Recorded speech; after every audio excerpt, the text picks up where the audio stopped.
Hey guys, so we're going to be reading Fireflies. We got DJ Miss Tucker here, like my headphones. They help me sound better, so hope you like this. Again, we're going to be reading Fireflies, so I hope you enjoy. Fireflies, Story and Pictures by Julie Brinckloe.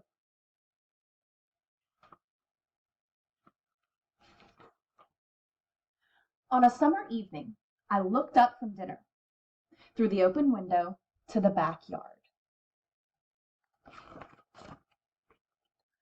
It was growing dark. My treehouse was a black shape in the tree, and I wouldn't go up there now. But something flickered there a moment, and I looked, and it was gone. It flickered again, over near the fence. Fireflies. Don't let your dinner get cold, said Mama. I forked the meat and corn and potatoes into my mouth. May I go out? The fireflies? Mama smiled, and Daddy nodded. Go ahead, they said. I ran from the table down to the cellar to find a jar. I knew where to look, behind the stairs. The jars were dusty, and I polished one clean on my shirt.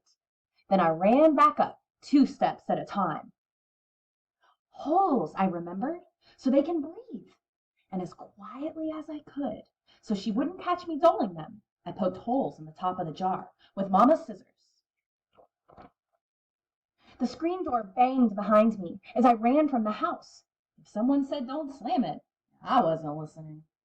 I called to my friends in the street, Fireflies!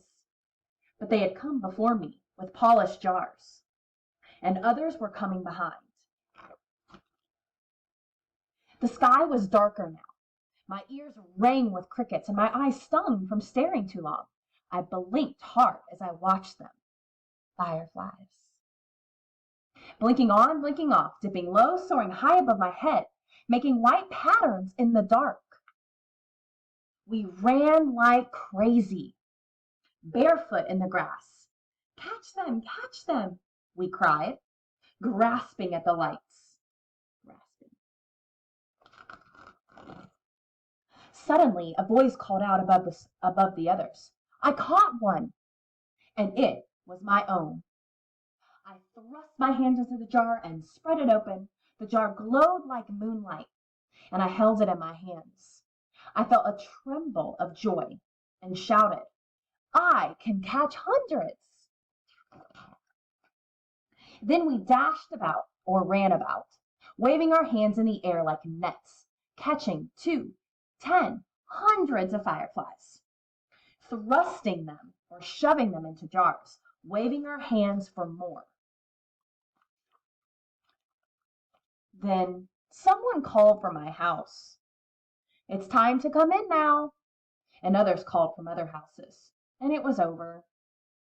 My friends took jars of fireflies to different homes.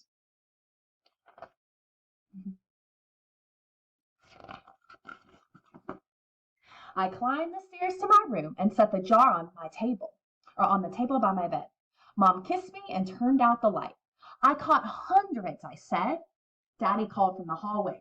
See you later, alligator. After a while, crocodile, I called back.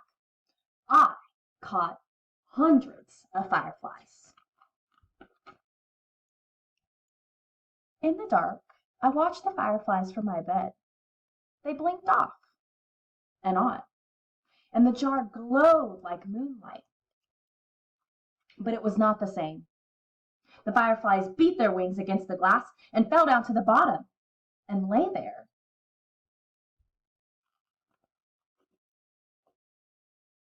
The light in the jar turned yellow, like a flashlight left on too long. I tried to swallow, but something in my throat wouldn't go down, and the light grew dimmer, green, like moonlight under water.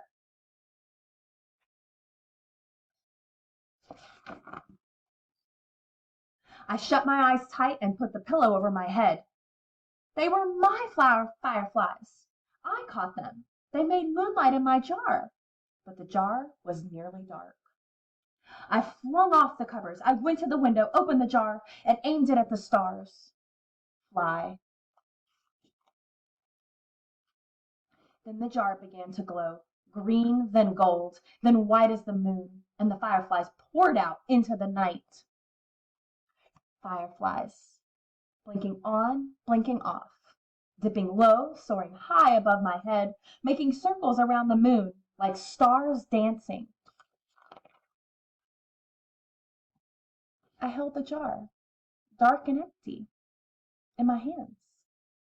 The moonlight and the fireflies swam in my tears, but I could feel myself smiling.